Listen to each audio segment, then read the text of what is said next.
जानकी जी को हरने को रावण चला, जानकी जी को हरने को रावण चला, रूप उनका बनाना गजब होगा। जानकी जी को रावण चला, रूप उनका बनाना गजब होगा।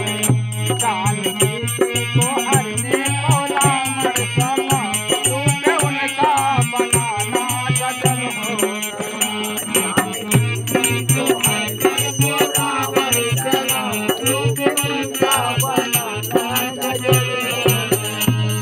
शिक्षा को दिए राम चल, भाग मारी जे कहता हुआ खूब चल, भाग मारी जे कहता हुआ खूब चल, भाग मारी कहता हुआ।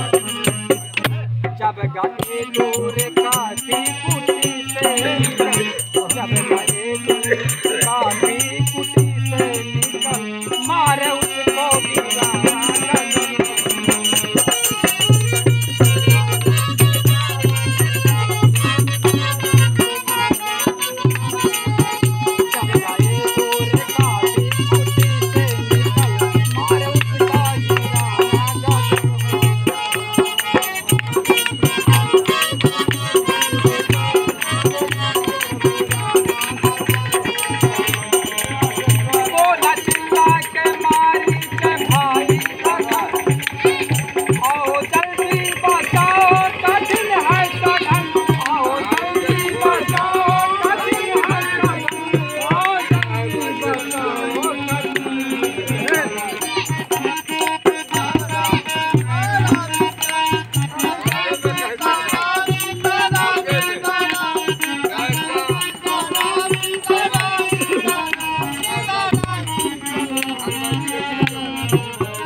आओ जल्दी बचाओ, कठिन है सखन, आओ जल्दी